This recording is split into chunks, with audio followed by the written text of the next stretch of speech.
Pemirsa, kalau Anda ingin menonton acara ini, tontonlah acara ini sampai selesai, sehingga Anda tidak gagal paham.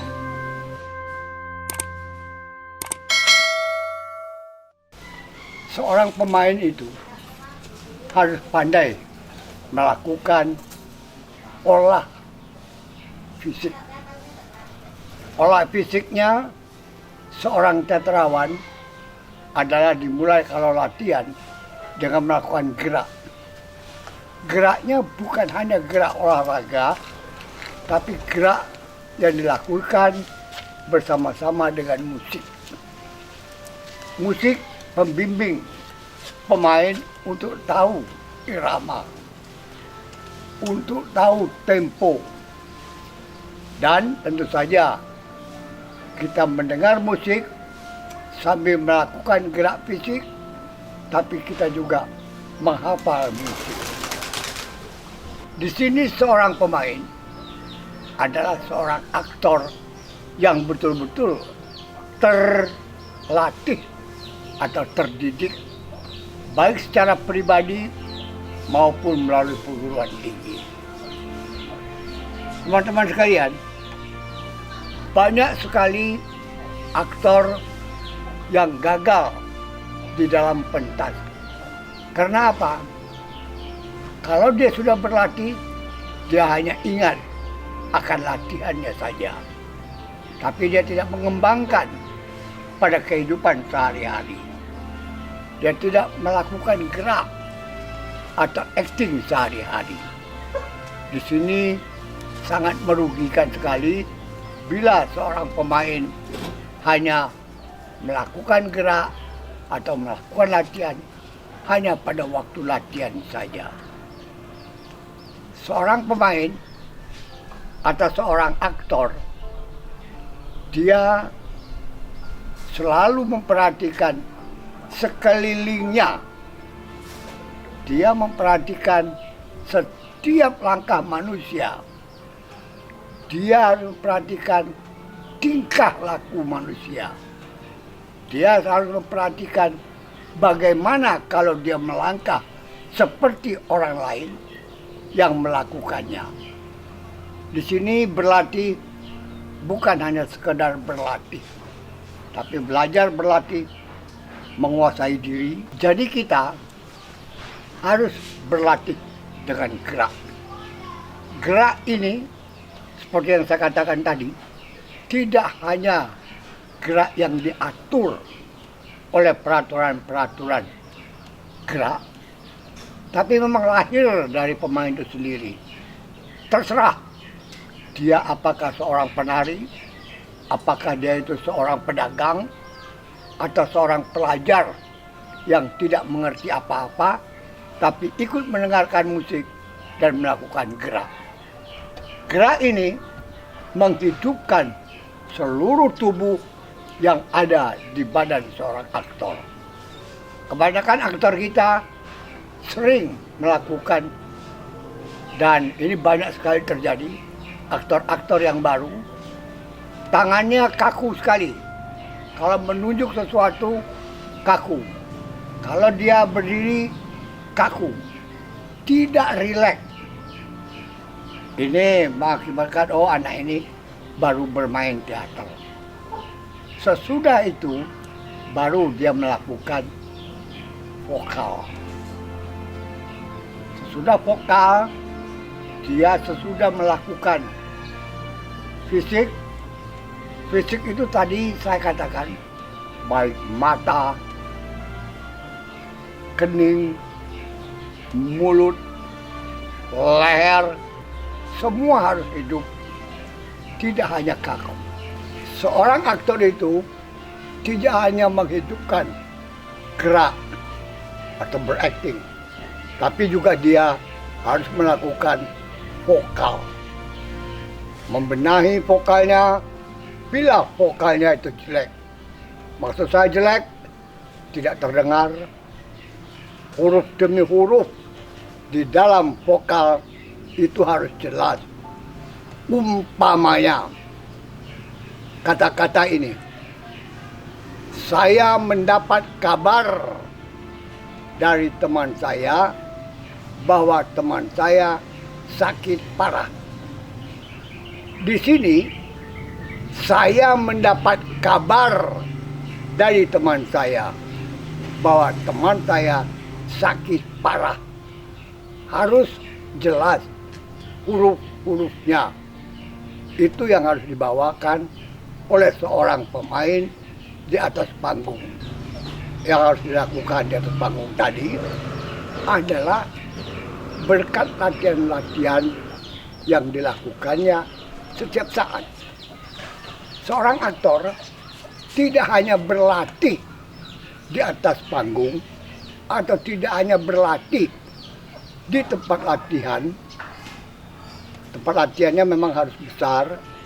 Saya menganjurkan tidak usah berlatih di depan cermin. Karena dengan demikian Anda akan terikat dengan cermin dan takut salah seperti yang Anda lihat di muka atau di cermin muka Anda. Ini mengakibatkan pemainnya atau pemain tersebut kaku. Kalau Anda berlatih, ada juga seorang teman. Bersama-sama berlatih bagaimana caranya berbicara, bagaimana caranya berjalan, saling koreksi. Pemain satu mengoreksi pemain yang lain. Ini sangat penting. Ini sangat-sangat penting sekali. Tidak hanya guru yang bisa, tapi juga seorang teman adalah seorang guru yang berlatih, yang melatih kita untuk dapat berdialog di dalam sebuah naskah atau sebuah cerita. Jadi, untuk menjadi seorang aktor memang perlu latihan. Tidak hanya sekali main selesai. Aktor dapat memerankan seluruh peran-peran yang ada. Peran apapun diberikan kepadanya, dia akan dapat melaksanakannya. Itu seorang aktor. Ada beberapa aktor yang tak dapat memainkan hal-hal yang kecil-kecil. Kenapa? Karena tidak terbiasa. Biasa bermain dengan tokoh-tokoh yang luar biasa, yang dianggap luar biasa, sehingga memerankan peran yang kecil-kecil, dia akan kaku. Para pemirsa, terutama yang sedang mempelajari tentang keaktoran, saya berharap berlatihlah setiap saat. Berlatih dimulai dari gerak indah. Seperti yang saya sampaikan, gerak indah itu menghidupkan seluruh fisik kita untuk dapat bergerak.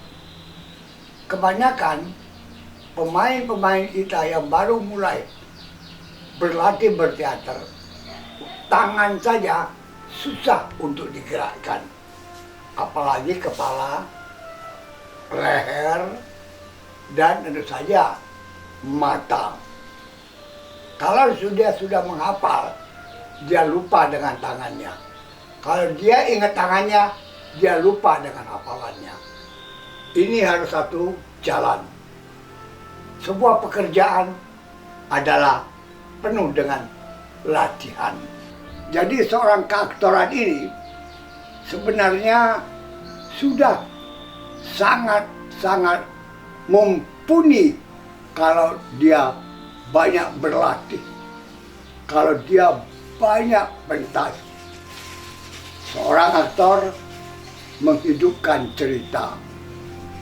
Nah, saat ini banyak sekali aktor-aktor yang kita tonton di televisi, permainannya hanya itu saja. Kenapa? Pengarang untuk membuat persoalan-persoalan di dalam naskah itu sedikit sekali yang dapat. Inilah akibatnya cerita-cerita buatan Indonesia selalu dikesampingkan untuk dapat mencari permainan atau film-film yang berasal dari luar yang penuh dengan action atau permainan yang lengkap. Kita berharap dari para pemain untuk setiap saat mengadakan eksperimen-eksperimen di dalam latihan. Dia harus menghidupkan seluruh fisiknya, menggerakkan seluruh fisiknya. Tentu saja dia harus belajar mulai dari berdiri sampai ke duduk. Bagaimana caranya dia bermain dengan baik. Kita melihat beberapa pemain kadang-kadang untuk tangan saja sudah susah dikembangkan karena tidak pernah berlatih. Aktor-aktor yang berpengalaman mau meluangkan waktu untuk menularkan ilmu-ilmu yang dimilikinya kepada calon-calon aktor yang akan lahir nantinya. Kita ada sekolah tentang keaktoran, tapi hampir rata-rata itu semua buku. Nah, untuk ini, di samping buku yang kita pelajari dari sekolah, kita juga mencari guru yang berpengalaman dari panggung. Kita sekarang sedang menuju ke dunia sandiwara atau ke dunia teater yang baik. Penonton teater tidak akan menonton teater kalau tidak teaternya baik. Maksud saya baik, berperan pemain yang baik, bagaimana mengucapkan kata-kata yang baik, sehingga dengan demikian keaktoran kita adalah aktor yang baik di atas panggung dan tidak memalukan bila di panggung yang terbuka atau di panggung gedung-gedung yang mewah dapat bermain dengan baik. Semoga semuanya dapat berjalan dengan baik. Kesimpulannya adalah seorang aktor atau calon aktor selalu mempunyai sifat ingin berlatih. Berlatih dan berlatih terus. Dimulai dari pernapasan, dimulai dari pemikiran, dimulai dari gerak badan, dimulai dari kenangan-kenangan masa lalu. Seorang pemain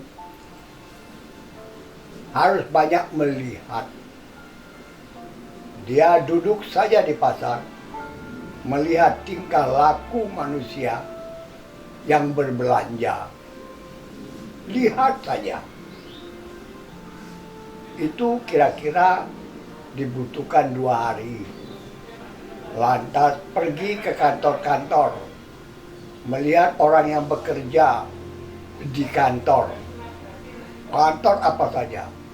Duduk saja di depan atau mohon izin kepada satpam atau kepada kepala kantor untuk duduk melihat seluruh pekerja-pekerja atau karyawannya dan katakan untuk berlatih melihat karyawan.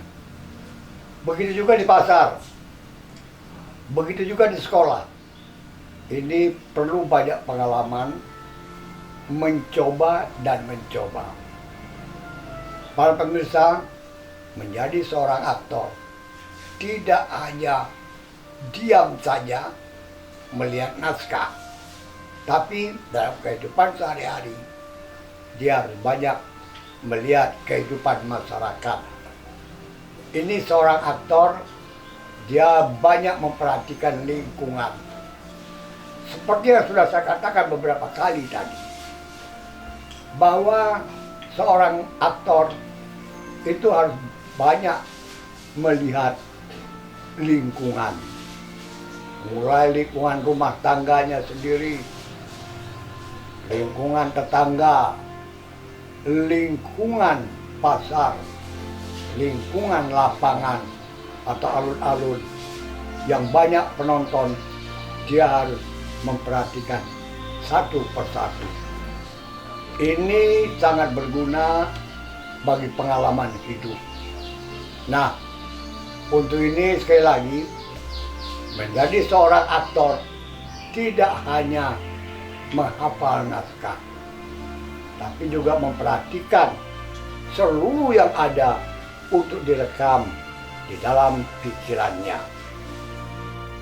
Jadi, kalau kita perhatikan sebuah naskah drama atau sebuah naskah untuk film maupun panggung atau dunia sandiwara, dibutuhkan sebuah naskah. Di dalam naskah itu ada tercantum tokoh-tokoh pemain. Nah, tokoh-tokoh pemain inilah yang dinamakan, kalau kita mengatakan pada mereka, adalah aktor bila lelaki, adalah aktris bila dia seorang perempuan. Di sini kita membutuhkan beberapa saat untuk membicarakan tentang aktor. Aktor ini tidak bisa hanya sekedar membaca. Pada waktu yang lalu, beberapa tahun sebelum kita mengenal televisi dengan utuh atau dunia film pada umumnya, kita hanya membaca naskah lalu memainkan menurut perintah naskah tersebut, asal-asalan. Sekarang tidak. Seorang aktor harus dapat menafsirkan naskah, harus dapat menilai pemain, bagaimana tingkah pola laku dari pemain yang diperankannya atau beberapa pemain-pemain sebagai lawan dia bermain. Ini yang sebenarnya wajib diperhatikan oleh seorang pemain panggung atau seorang aktor yang bermain di atas panggung atau bermain di muka kamera televisi atau film untuk membaca berulang-ulang naskah yang diberikannya kepadanya. Inilah tugas seorang aktor. Satu, mempermainkan mainan yang diperankannya. Lantas tugas yang kedua, menghafal dan membaca seluruh isi naskah itu.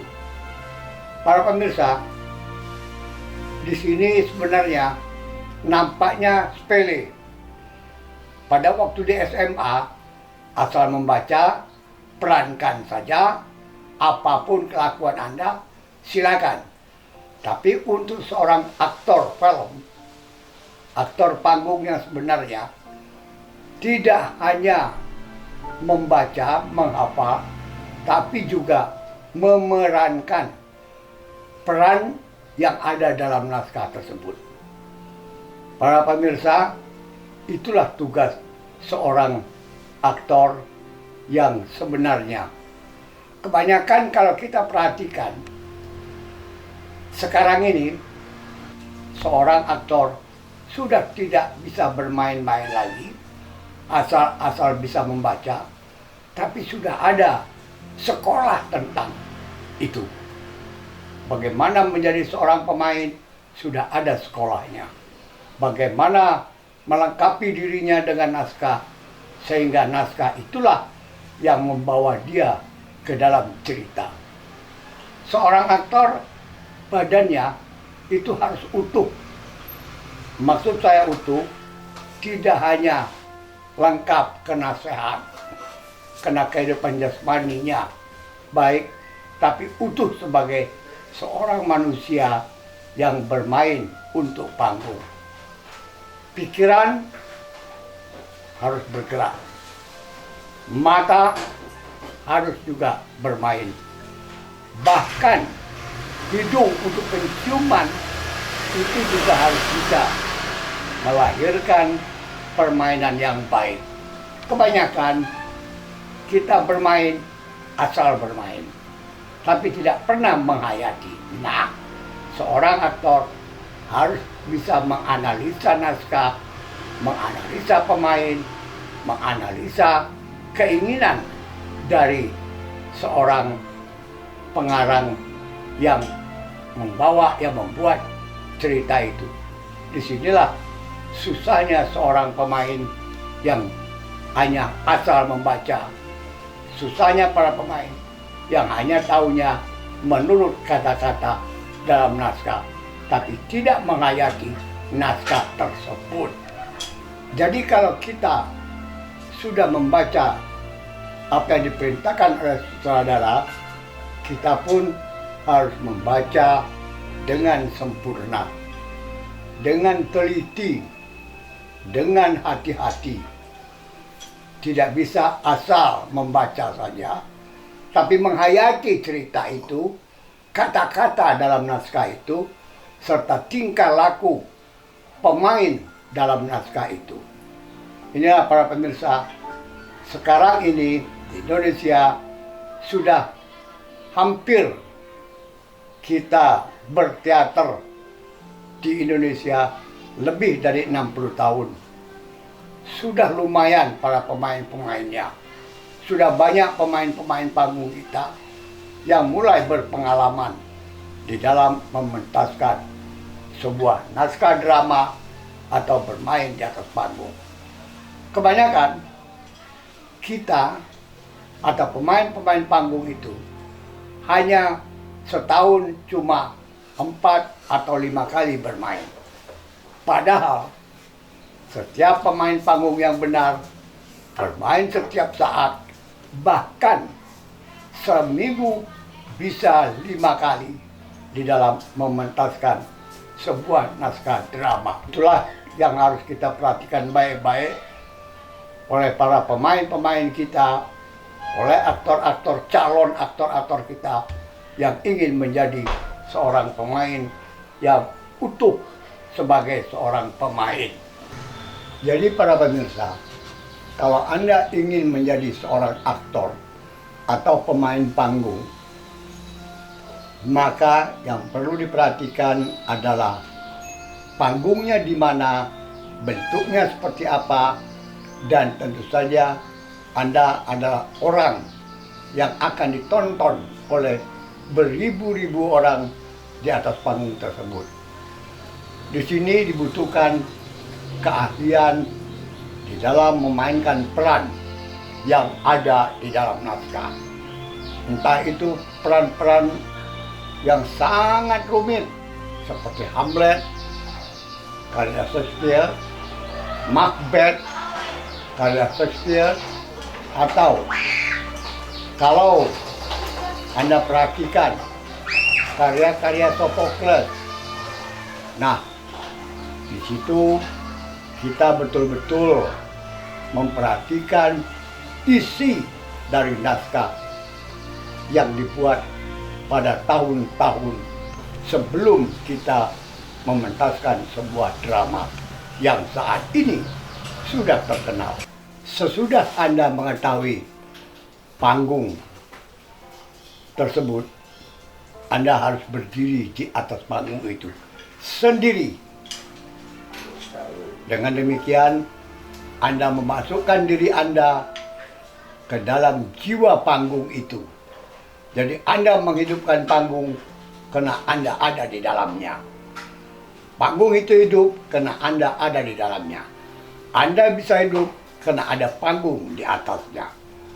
Inilah seorang pemain yang betul-betul menjiwai, menguasai kode atau tempat atau panggung yang akan dikerjakannya. Para pemirsa, tidak semudah kita berlatih seperti zaman SMA, asal hafal, main. Tidak. Untuk menjadi seorang aktor yang baik, dia harus banyak belajar. Belajar dengan naskah, belajar dengan sutradara, belajar dengan teman-teman seangkatan, bahkan belajar cara-cara berdialog. Berdialog pun itu harus jelas kata-katanya. Jadi berdialog tidak hanya asal bibir bergerak dan kita berbicara sendiri, yang mendengar adalah Anda sendiri. Teman Anda saja tidak terdengar, tidak dapat mendengar, apalagi penonton. Nah, kita di atas panggung minimal 25 meter ke depan panggung itu harus terdengar apa yang kita ucapkan. Kita tidak menjerit-jerit di dalam melakukan dialog, tapi kita berlatih bagaimana mengeraskan suara dari suara tinggi sampai suara rendah, dari suara rendah sampai berbisik. Setidak-tidaknya teknik-teknik untuk berbisik itu pun sudah harus dikuasai. Banyak sekali para pemain-pemain kita susah dalam melakukan adegan berbisik. Jadi kebanyakan teknik-teknik berbisik itu dia berbisik betul, padahal dia berbisik itu harus didengar oleh penonton apa yang dibisikkan. Para pemirsa, memang teknik panggung, teknik bermain di atas panggung memang harus berlatih. Banyak berlatih dan banyak berdialog bersama sutradara, bersama rekan-rekan sepanggung. Itu sangat penting. Disinilah para pemirsa, kebanyakan kita lupa akan hal-hal tersebut. Jadi teater adalah batu loncatan untuk menjadi seniman aktor di atas panggung. Ini tempat berlatih, tempat sekolah yang betul-betul selalu dinanti oleh para penonton yang ada di Indonesia, khususnya Kota Jakarta, Kota Jogja, Bandung, dan Medan.